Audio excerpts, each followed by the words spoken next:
Hi, episode 75. Mark DeLuzio here to talk about this episode. We're going to talk about, are you set up to win? Find out here. That's the name of the episode. Why am I doing this? This particular episode is about the constant lean efforts that I see that are simply not set up to win. The framework is wrong or missing altogether. And I want to talk about the framework. And I want you to, listen to this, compare this against your particular um, lean situation, and and see whether or not how you guys match up. How do you match up to what I think is a successful lean framework? Or put it this way, things that have to be in place in order for you to win. Okay, because I think, as you probably know, and you've heard me say this before, so many so many frameworks or so many lean transformations simply fail. They die on the vine. I hear all the time companies have just laid off the entire lean department and and what have you, right? So let's talk about this now. Let me tell you what I'm not going to talk about. I'm not going to talk about leadership. Enough has been said about leadership. I have a couple episodes on it. I think leadership in general is talked about. I think we all know that leaders have to be involved and all the other things. So I'm going to stay away from leadership here right now because I want to talk more about the structure that does have to do with leadership because these are the people that do have to establish the environment, the culture, the framework in order for a lean transformation to win. Okay, so let me start with just talking first of all about a warning sign to look after. If your leadership, yeah, I said I'm not going to talk about leadership, but if your company, I should say, refers to your lean transformation as a program, you've got to nip that in the bud like right away. Because to me, a program might be, hey, we're implementing a new ERP system, or we're putting in a new supply chain process. That's a program, and to me, a program has a beginning and it has an end. So if you're really truly doing lean, it never has an end because what we're trying to do is pursue perfection that arguably we all know we're never going to hit. But we're trying to find the one best way to conduct business to satisfy all our stakeholders, be it employees, customers, shareholders, the environment, the community, regulatory agencies, whoever your stakeholders are. Okay. You're trying to satisfy your stakeholders so everybody wins and one can't win at the expense of other. I talk about that with the Lean Trilogy. It's another episode somewhere in the back. This is episode 75, so we've done a lot of episodes so far. Sometimes I can't even remember the things I've talked about, but uh, but anyway, we look at these uh, concepts that we call it a program, and right there, that mindset's got to change. It's subtle. I know it's subtle. I know it's you probably said, Mark, it's not that big of a deal, right? It is a really big deal when you think about this as a program, okay? Because programs could be taken right out of the picture and removed if they're not working, all right? So this has to be an overarching framework for the enterprise. It has to be a cultural transformation more so than, nuts and bolts on the shop floor or in your office, although that's important too, right? Because you have to have tangible uh, uh, evidence that you're actually changing things. So first thing I think about, it's a mindset issue in terms of framework. If it's called a program, you got to challenge that and get that understanding going. Now, a lot of the framework has to do with the lean office. And the lean office, be it at the corporate level, be it um, at the divisional level, whatever the case may be. And there's a lot of different ways to set up your your lean office, if you will, and all kinds of things. That's not what this podcast is about. I am talking about that on other episodes, but right now that's not what I'm talking about. What I am talking about is this. Here's some of the problems that I see with lean offices. Okay. First of all, they're not structured properly. And that could mean anywhere from the people that we put in these offices to uh, to the fact that they're drastically under resourced. Okay,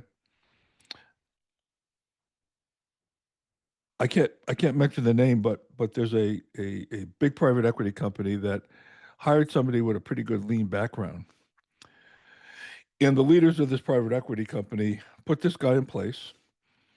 And said, hey, he's got a good lean background. We know lean can give us all kinds of benefits and blah, blah, blah, and EBITDA, EBITDA, EBITDA. That's every other sentence has the word EBITDA in it when you talk to private equity. And that's a lagging indicator, by the way. That's an end result. Okay. But they hired this guy and they checked the box. Hey, we got lean.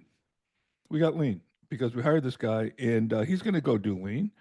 The president's not even, a matter of fact, one of the divisions I was working with this particular company, the president was located in another country, didn't even visit the facility, didn't want to take part of the boot camp. Just thought that, hey, he's got his EBITDA covered now because he got his lean guy in place, right? And drastically under resourced. Okay, number one. As a matter of fact, when you see something like that, that lean, so lean practitioner that's in these positions becomes more of a administrator for hiring other consultants. Okay, we're going to hire this consultant and that consultant to do this and do that because they simply don't have the resources to do it. So what do they become? They become a great administrator, but they're not really doing lean. Okay, they're overseeing all the admin associated with that, with schedules and things like that, right? So that's a big deal when you're understaffing the lean office. And I have a lot of discussions on other episodes about what the lean office should do, how you should move people through it, how you develop people, blah blah blah blah blah.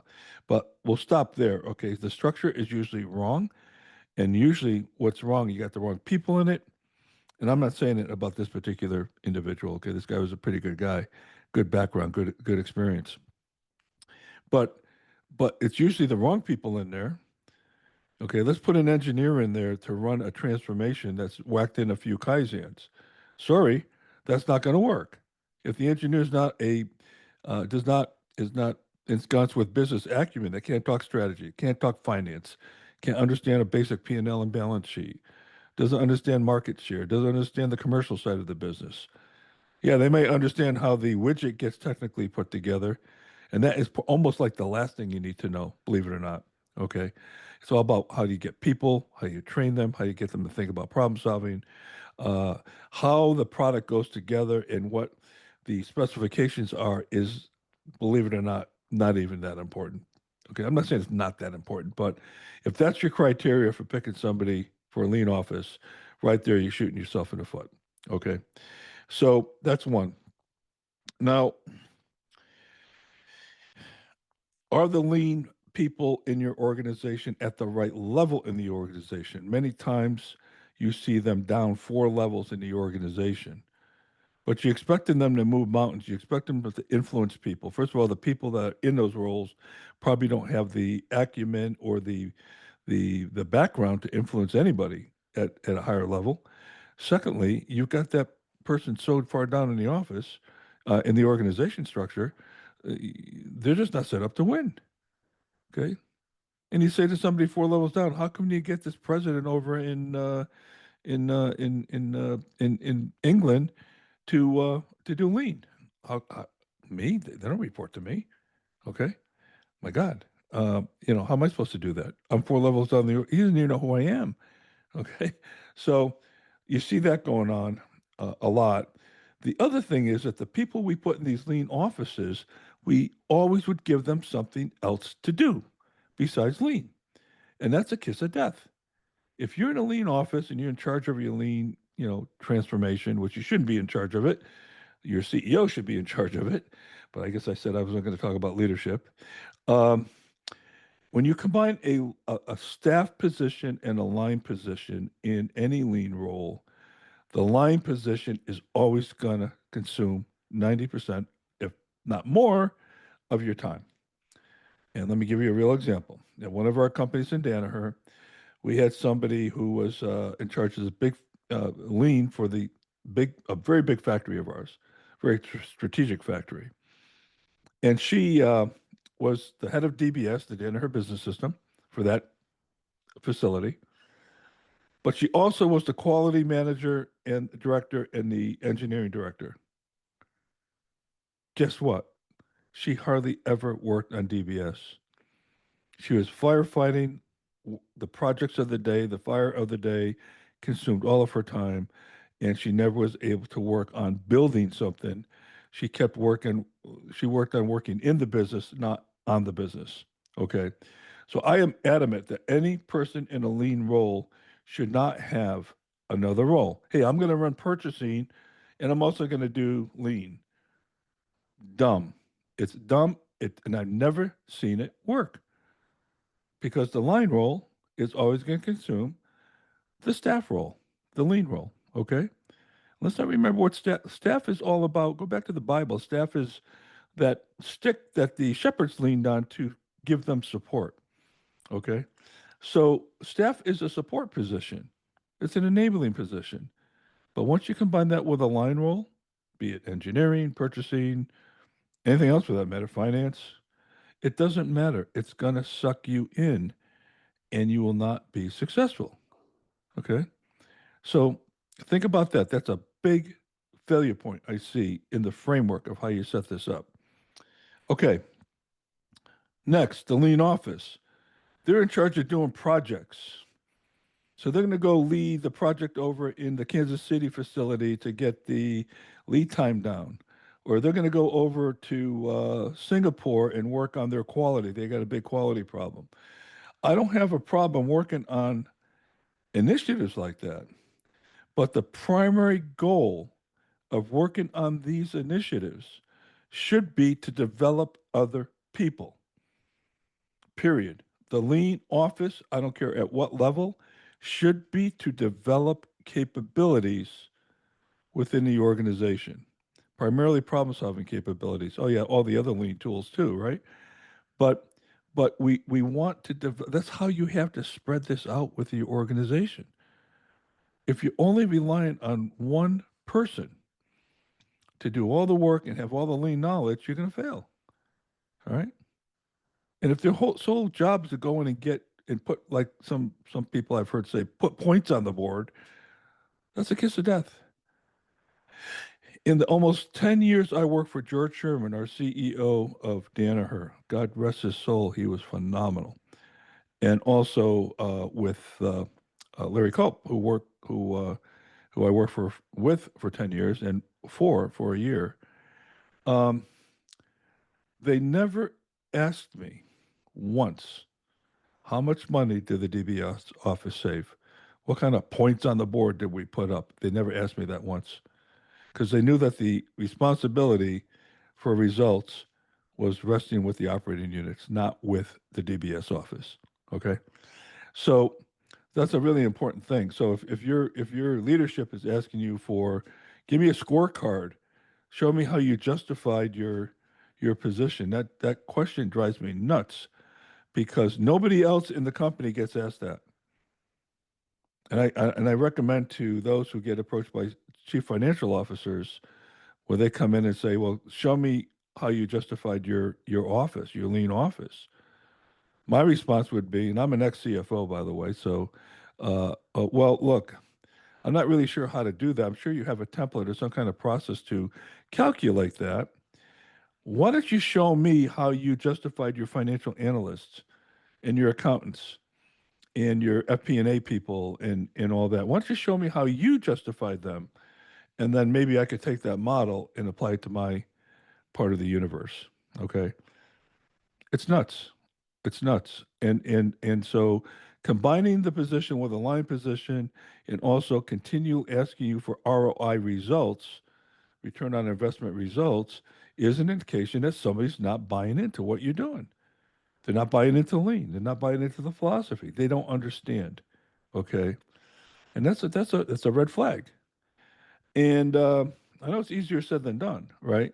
Now you should be held accountable for how many capabilities are you developing, and I don't mean going out and counting kaizens and stuff like that, but are we really building capabilities? Not only lean knowledge, which is explicit, but the tacit knowledge, which is the hands-on implementation. I could train you within like 20, 30 minutes all about tact time. I have an episode on tact time. How you use tact time, for example, to drive, value is a whole nother endeavor. How do you use it? How do you do it with capital? How do you do it with people, with inventory? Okay. How it ties, it's one of the three components of standard work. So how to do it, the hands-on is really what the lean office needs to transmit as their, if you want to call it their product. But think about it. That goes back to what I said earlier. You got to have the right people with the knowledge and know-how and tacit knowledge and hands-on to be able to do that. Okay? It's a real big deal. So if you put somebody into that doesn't have the experience of driving a transformation, somebody that doesn't have the experience of um, strategy deployment and how that cascades and how that works and what the right thinking on that is, you're going to struggle. Okay, you're going to struggle. So be careful there. Now, so talking about transferring capabilities, one thing I've noticed is that in the lean office, if you were to ask all the executives on the C-suite, what's the purpose of the lean office? Most of them would probably say to put points on the board, to get results, to drive productivity, to drive costs, to drive lead time, and all that. Very rarely somebody will say, "Oh, their job is to develop capabilities within the organization and actually develop future leaders that are ensconced with our operating system and our way of thinking." Okay, you won't get that answer very often. All right, so it's really important to make sure the purpose of the lean office is understood and bought into by everybody at least on the C-suite. Obviously, got to be more than that, but if the C-suite's not on the same page, again, it's like spitting in the wind. Okay, it's not going to work. So that purpose has to be laid out in writing and discussed and understood. And the way to do it is to say, hey, I need your input on this. What do you guys think? Instead of going in and saying, here's the purpose. Let me tell you what our purpose is in my lean office. Okay. Right there, you're going to get reaction. It could be the cure for cancer, and it's not going to matter. You're going to get rejected with that approach. Make your lean office, make the executive C-suite an extension of your lean office, and tell them that.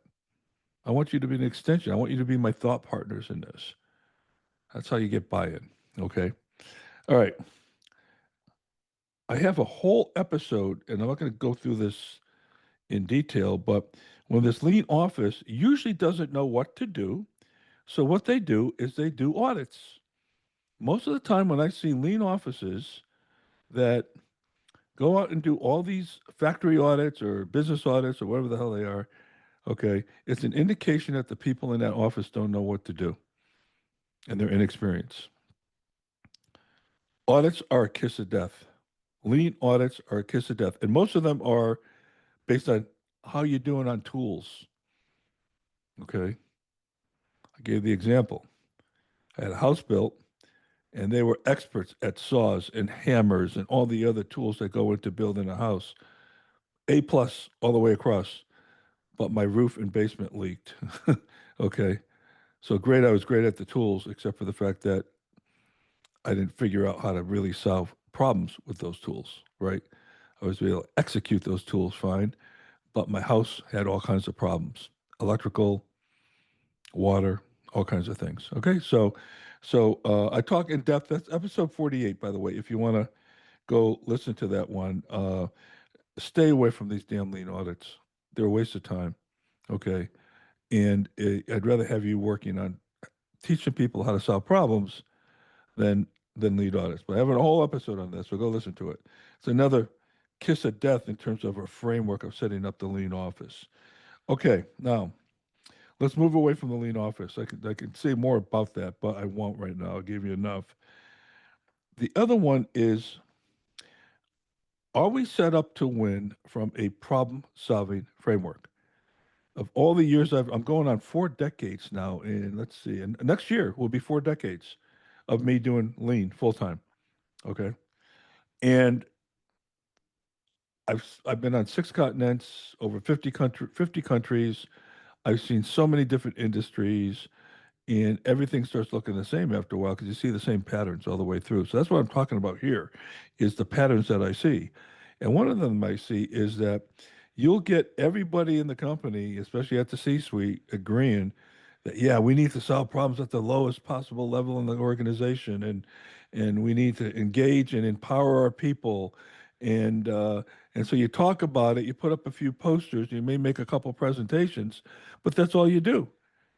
And you didn't set up the framework to win in terms of problem solving. And in the final analysis, I've come to realize that lean is all about problem solving, not fixing. I didn't say problem fixing. I said problem solving. Okay. That's what it's about. Yeah, we're going to invoke all the tools necessary to help us solve problems. But quite frankly, that's what lean's about, problem solving. So we say all these things. We all say, hey, look, we're going to go out and we're going to empower our workforce and all this great stuff, but we don't change anything. And what am I talking about here in terms of framework? First of all, do we have people who are skilled in problem solving that can teach other people how to fish? Okay. And solve real problems. Problem solving is not easy. I've done 9 episodes so far in my 75 episodes strictly on problem solving and the problems I see with problem solving. And probably interwoven into all kinds of other episodes is the subject of problem solving. Okay. So if we don't know how to problem solve, you have to set up the framework. So what does this framework look like? First of all, do we have people who can actually train others how to fish in the context of a real hands-on Kaizen? I'm not talking about doing a bunch of lean by PowerPoint like a lot of big consulting companies done. They go and they teach it, then they walk away because they don't know how to do it either. Okay. But seeing is believing, right? Working on real life problems to train others how to do this. Do we have the training materials to do it? Okay. Or is everybody using a different version? I had one client that was using an A3 in one part of the business and an 8D in another part of the business. And this guy had some other kind of Six Sigma approach, and this guy had this, and they're all disjointed, all disjointed. Okay. Do we have a problem solving approach that we all can agree to that we can all teach? Especially in those companies that have interdivisional type organizations where, I'm working in Division A and I got promoted and I got sent over to Division B. All of a sudden, there's a whole new problem solving mantra I have to learn, new language, new lexicon, and all that. Just all that does is just stymie you, okay? Stymie you. If you had one problem solving process, okay, albeit it may not be perfect, but now I got one standard to change if I'm going to improve it. I don't have to worry about what Charlie's doing over there and what Mary's doing in that division. Okay.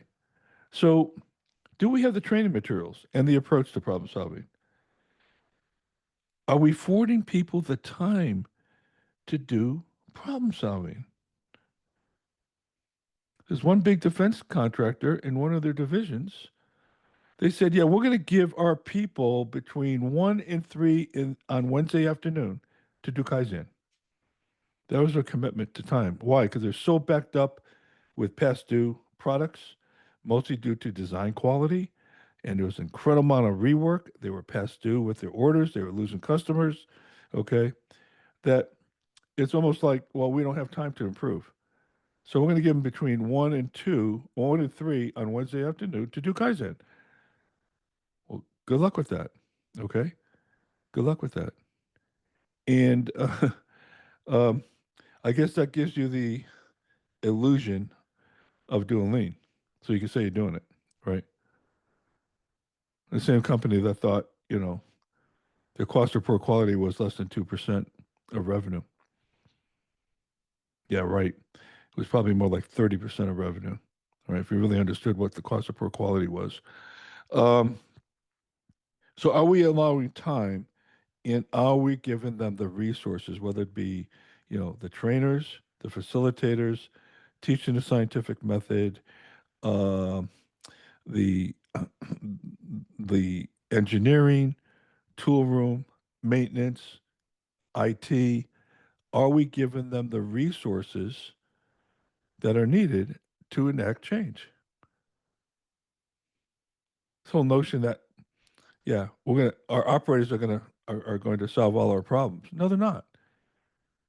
Matter of fact, they may not have the capabilities or the bandwidth or the resources or experience to do it, but they're invaluable parts of the problem solving process to let you know exactly what's going on because they do the work. Who knows the work better than them? Okay. But if you think you could just dump problem solving on the bottom line, on the front line of your organization, you must be smoking something because that doesn't work and it's not going to work. Okay.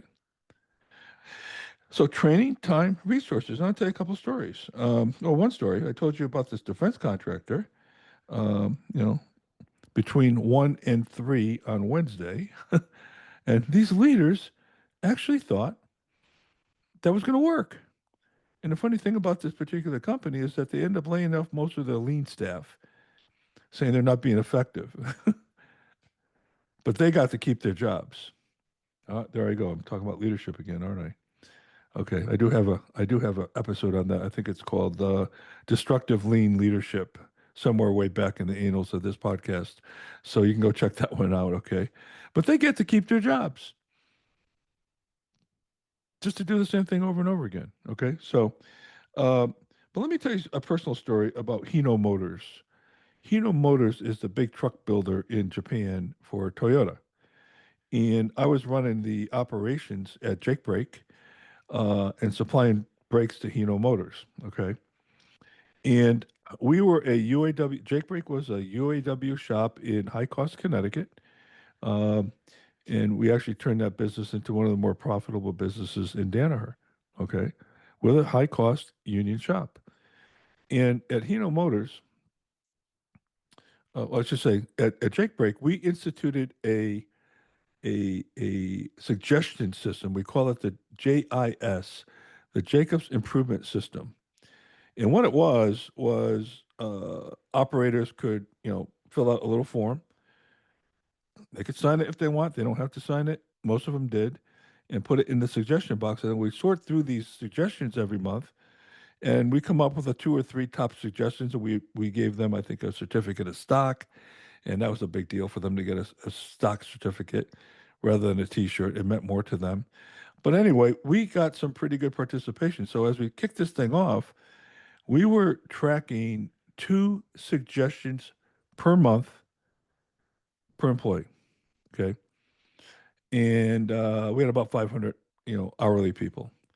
So, we are getting 1,000 a month, basically. Now, I'm sure they don't all come 2 per person, right? But we were tracking 2 per month, and we felt pretty good about that, right?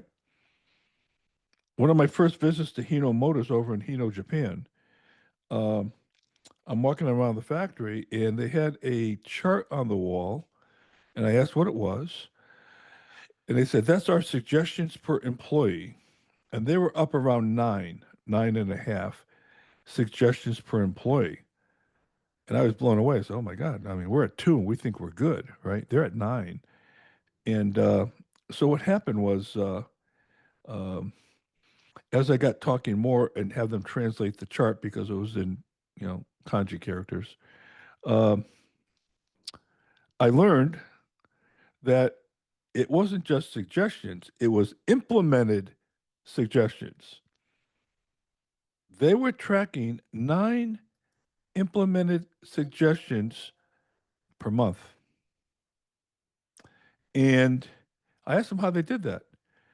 Well, on Friday afternoon, they allowed, and this is separate from Kaizen, by the way. Okay. On Friday afternoon, they shut down at noon, and they took that time of Friday afternoon out of the available time for uh, for the tack time calculation. Okay, and they ended up giving the employees the whole afternoon, maybe even a little earlier than that, like 11 o'clock in the morning, and they were able to work on their particular improvements, and they provided all the resources, be it engineering, maintenance, tool room, IT, whatever, to work on their projects. And these projects could be nothing more like, hey, every 10th part, my part sticks in this fixture, and I got to fix that so it doesn't stick anymore. Okay, those little improvements add up to a big deal. Okay, but they here it is. They provided the time and they provided the resources. Okay, and I'm not talking about time to do real. You can argue this is Kaizen, sure it is, but they gave them the time to work on their own suggestions. And that was good in a way too, because we got away with our suggestions sometimes had things like, hey, let's paint the building pink, you know, and we counted that as a suggestion. But if you're going to write a suggestion knowing that you're going to be involved in implementing it, you put a little bit more thought into it. Okay. So that's what they were tracking. So that was a wake up call. Nine alone would have been great, but these were nine implemented suggestions per month. And I kind of kicked myself because I failed to ask how many suggestions do they get overall. I didn't ask that question. I bet you it's probably 20 per employee. Okay. And we were at two. And we were thinking we were good. So the value of benchmarking, right? But the point here is they provided the framework to win. Okay. You can't just say, well, all of a sudden on Friday, you do a big employee presentation and say, we're going to do continuous improvement and everybody's going to improve and we're going to support you. And then Monday, nothing changes. You're still working 60 hours a week, still doing all the things that, you did the week before, and nothing gets better. So the framework's all screwed up or missing, I should say. I guess that's a screw up. Okay. The last thing I want to talk about is this whole business about value streams. And I did a whole episode on value streams. Okay. We still insist on running our businesses in a functional way, and we give the illusions of having value streams. It's ridiculous. Whether the value streams are based on product family, whether they're based on a market, whether they're based on a customer, if you're an OEM business, there's a lot of different ways to construct your organization into value streams. But most of the time, when I see people do a value stream map, it's within the confines of manufacturing, and it has nothing to do with how we're organized, how we're structured, how we're even serving the customer from a multifunctional perspective. Okay. It's more about, hey, what items am I going to work on in my manufacturing to get my lead time down? Okay. But as my friend Davey Thompson talks about over in the UK, he talks about the concept of time and order to cash. How quickly can we convert an order into cash? Doesn't touch any of that. And the people within that value stream are still beholden to their functional leaders, which are usually directors or vice presidents. And ironically, it's the vice presidents of these businesses that have to make the call to dismantle this functional structure and go to true value streams. Think about a value stream as a factory within a factory, a company within a company. Okay, those are the people that have to make the call, and they're not going to do it because they don't want to give up their lofty positions and titles.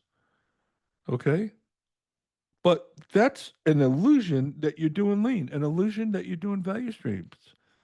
You're not. Okay, and I learned a while ago, and this thought came to me as I was giving a presentation to a chief executive officer and his team of a $2 or $3 billion company.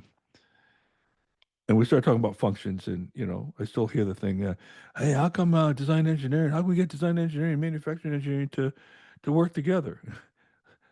How about you just freaking do it?" Okay, what do you mean? How do you get to do that? You know. So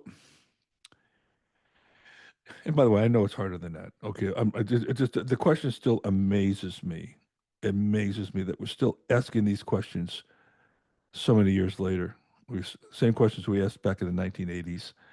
Um, so I'm standing in front of this group and we're talking about all these different things, and talking about function. And it occurred to me, if you're trying to optimize a function, you will suboptimize the enterprise. There's no question in my mind.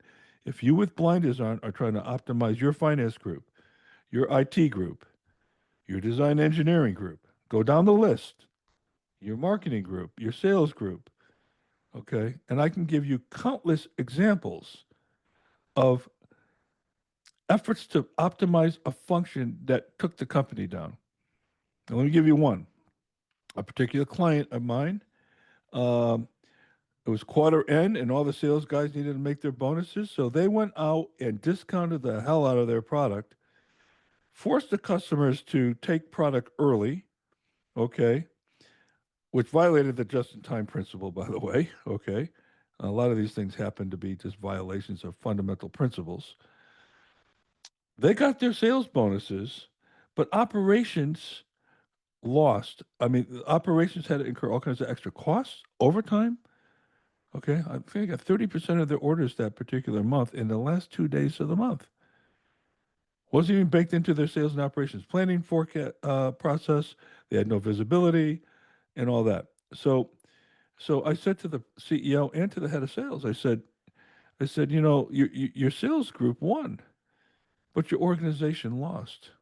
Not only did you take a haircut on the discount that you shouldn't have given to entice these guys to take this earlier, because remember they're being measured on purchase price variance. Okay, they're customers.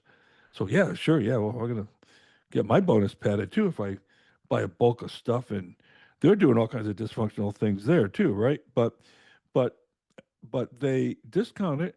Then we incur extra costs, so the margin got squeezed on both ends of the equation. Okay, the margin got squeezed. But the sales guys made what they called the President's Club, and they all got cruises and bonuses and all kinds of other things because they did a hell of a job. Now, the next quarter, for the next 2 weeks, there was nothing to do because because customers weren't ordering anymore. I've seen this picture time and time and time again. And that's only one example, by the way, of just doing dumb things that that optimize a function but does not optimize the enterprise. Okay, that's why with strategy deployment, we make sure that every initiative, every breakthrough initiative that we work on is a multifunctional game. And if you go back to problem solving again, most problems cannot be solved within a single function. And most root causes of a problem are not where you found the problem. It's in some other part of the organization, usually upstream. Okay. Davy Thompson's new book called The Essence, which I just wrote the forward to. You should get that book. He talks about this. He talks about time.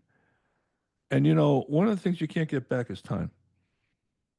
I haven't figured out how to do it, right? You can recoup a lot of other things, but you can't recoup time. And a lot of the problems that we find we're working on as lean professionals later in the process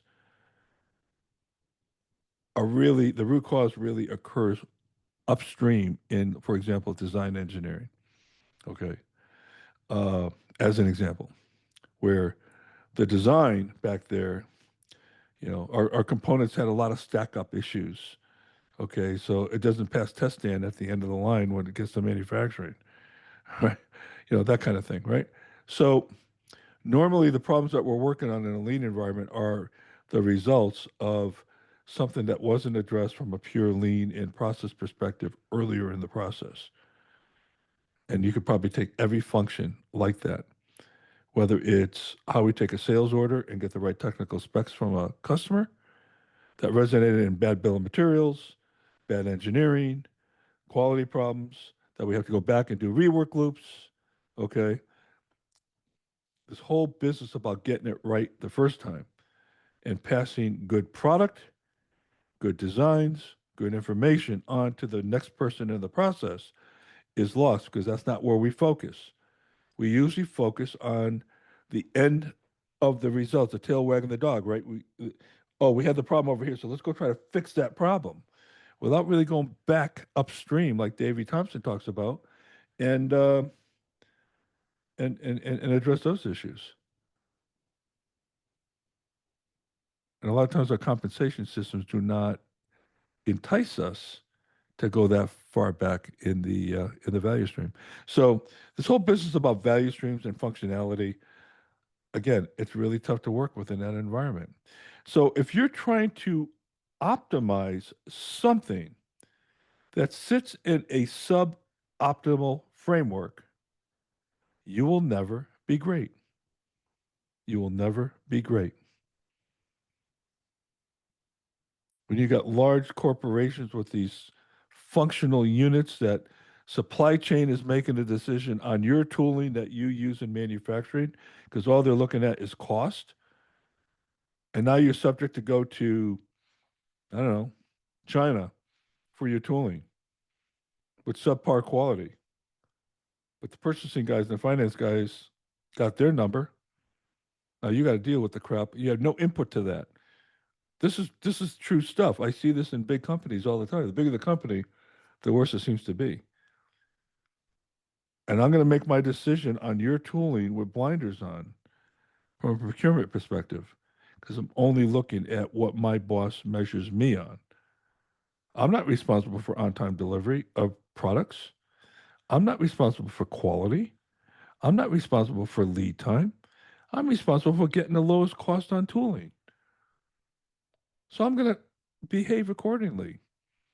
I'm not a big theory of constraints fan, but Eli Goldratt did have something interesting to say. He said, "Tell me how you're going to measure me, and I will tell you how I'm going to behave." Okay. So that framework is all screwed up, absolutely screwed up. Okay. So I'm going to close here and go back to the title of this. Are you set up to win? Think about it. I'd love to have you, email me and let me know your stories. Okay. I'll keep it confidential. Don't worry. uh, but love to hear your stories because I know almost every organization I step into, these issues exist, whether it be with the lean office, whether it be with your problem solving framework and, training, materials, time, resources. Okay. Are we really teaching people how to fish? Are we still pretending that we're in value streams when we're still being run by functions? And I could have sat here and give you 100 more stories, by the way, on that one. Okay. So sometimes we might feel like we're the hamster on the proverbial wheel, working like crazy but not getting anywhere.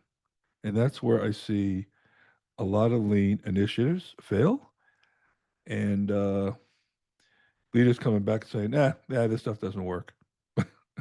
I don't know what to do with that. Anyway, I hope this is helpful. I know I'm not providing you answers as to how to address these problems, but I want you first to be, the big part of problem solving is problem awareness. And you may not even have realized that you're not set up to win. And hopefully, by listening to this, you could think more clearly about it and maybe do something about it. Okay, I'm not one of those guys that can sit here and say it's impossible to do. I know it's not because I've done it.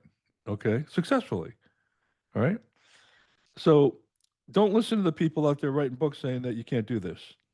Don't listen to the people out there saying it's impossible because leadership is screwed up. Those guys make money on your failures. And it's easy to feed into that. Do not accept these academics in particular talking about how it's impossible to do just because they couldn't figure out how to do it. There are people out here who have figured out how to do it. I'm not saying it's easy, but don't buy into it's impossible because it's easy to become a victim. Do not become a lean victim. Maybe that should have been the title of this podcast episode. Don't be a victim. Okay. Look, we put a man on the moon, right? This is not that hard when it compared to putting a man on the moon in 1969, of all things, where you've got more technology in your iPhone than you do they did in that Apollo rocket. So anyway, okay, look, I'm going to stop it here. Thanks for listening. Episode 75. Are you set up to win? Find out here. And love to hear your thoughts at mark@lean911.com. Take care, guys. Bye-bye. Thank you. And stay lean.